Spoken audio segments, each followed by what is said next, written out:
السلام عليكم ورحمة الله وبركاته. طبعا نحن كلنا كشعب سوداني، تمام، رافضين حاجة اسمها فكرة حقت شنو، حقت أحزاب. خلاص حاجة اسمها فكرة أحزاب دي خلاص شلناها نحن من شنو، من قاموسنا. ما عندنا بقت خلاص في السودان، ما عندنا.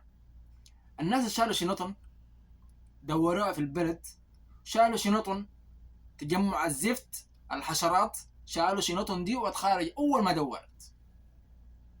ونحن حنطور ونحن حنطور ونحن حنطور حاجات جديدة وما عارفة وحدث سلامات. البلد ده حقت أبوكم انتو، حقت أبوكم انتو. نحن عندنا حاجة واحدة، المهدي وقاعد هندا في كتاب التاريخ. المهدي هندا قاعد، محمد أحمد المهدي قاعد في التاريخ. اها، من الليلة ما في تاريخ، شلناه برا، ما في تاريخ الليلة خلاص. بالنسبة لحزب الأمة خلاص ما عندكم، ما في. ما تقول لي حزب أمة وحزب زفت، قبتكم دي مكسر لكم في راسكم. ما في واحد يجي شايل ورقة ولابس نظيف وخش لقصر الجمهورية عندي أنا أرى. أنت ما ترى أي حاجة، كلمتكم 1000 مرة، ما ترى أي حاجة يا أحزاب، ما ترى أي حاجة. خالد سلك طالق، خالد زفت طالع في الإعلام، تمام. أنا ما عارف بالجزيرة ولا شنو، بيقول لك يا أخي الشعب السوداني طلع، بيقول جيش واحد شعب واحد ونفرة وما عارف. دي خيانة، الخيانة منك انت بدت. الخيانة انت تجي في عندك، انت تبدا منك وتنتهي بيك انت يا خالد سيرك، وانت الناس اللي معاك دي عصابة. دي مافيا قاعدة تحكم البلد، دي مافيا. انتوا كلكم جوازاتهم اجنبية يا اخي. انتوا ناس اشتروكم، وناس ما فيكم صفة حلوة، ما فيكم اي حاجة كعبة فيكم انتوا، اي حاجة كعبة فيكم انتوا. لمن تجي انت يا خالد يا زفت، يا حمار، تجي انت تقول يا اخي الجيش بدل حرب. طيب 13/4 يا خالد سيدك كان بتتذكر معي؟ راجع خش جوجل كده. 13/4 حصل شنو في السودان؟ حصل حصل شنو؟ بتشوف انه حميدتي شال سياراته وشال عساكره اكثر من 100 تاتشر. مشى وين؟ حاصر مروي، مطار مروي حاصروا هناك. ادوه 48 ساعة 72 ساعة.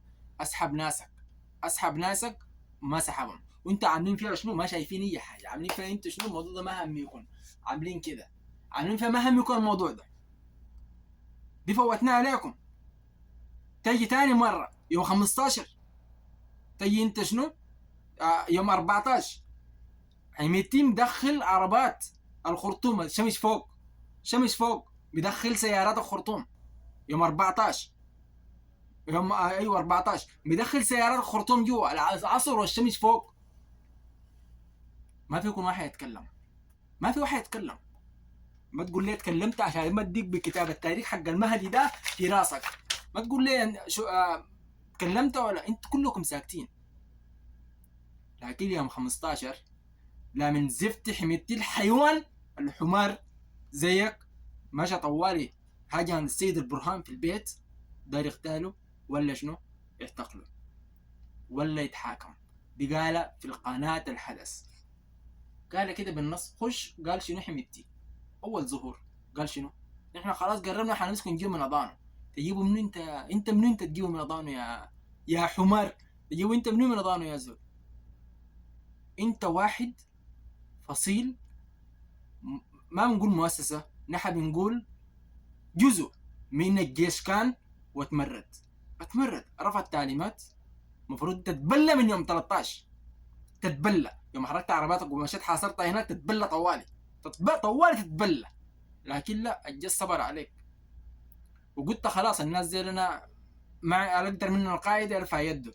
الشعب كله هندسي حاليا رفع يده، كله رفع يده، كله جيش.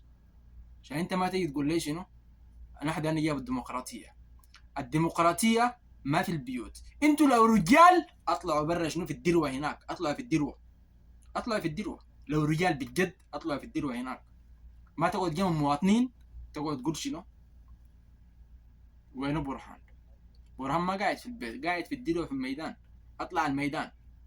انت ما شفناك ده حي ولا ميت؟ انت لو بجد يعني طلعت حي، مع ان انت اصلا كده ميت بالنسبه لنا نحن كشعب.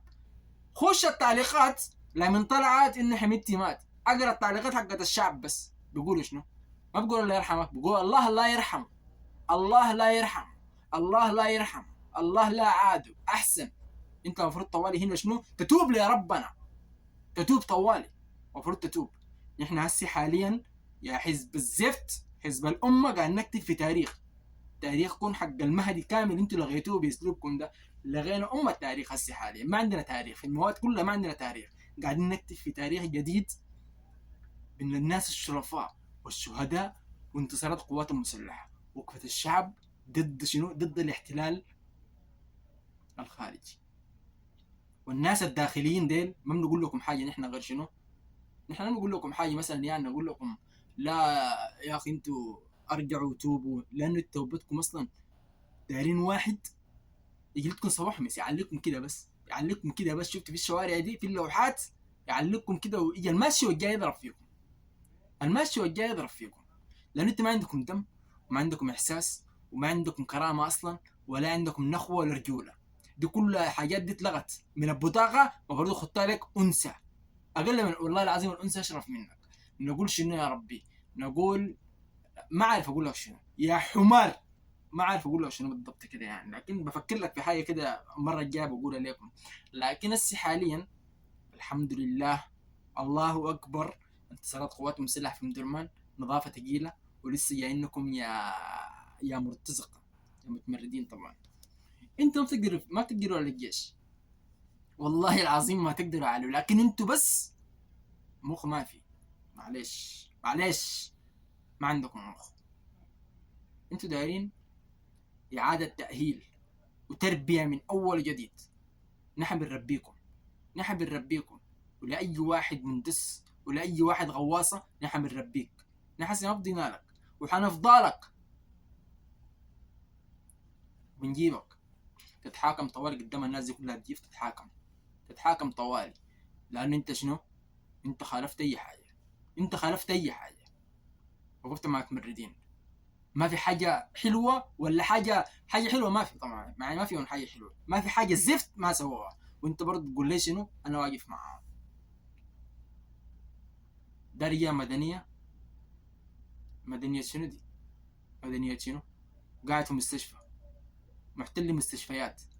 التاريخ حنكتب في التاريخ، نحن أطفالنا الأجيال الجاية حيكتبوا شنو؟ حيقروهم إنه يا أخي والله كان في واحد متمرد على الدولة، وكان شنو؟ كان قاعد محتل المستشفيات وقاعد فيها. والمشكلة وين؟ المشكلة ما في المستشفيات، المشكلة أقول لك مستشفى الدايات. عليك الله تقابل ربك كيف انتاز، كيف انت بعد تموت حتكون سيرتك شنو؟ انه الناس دي احتلوا مستشفيات ومستشفى الدايات. عندكم فيها شنو؟ دارين تلدوا؟ دارين تلدوا انتوا؟ والله حنولدكم ولاده، اصبروا بس. الله، الوطن، عاشت قواتنا المسلحه.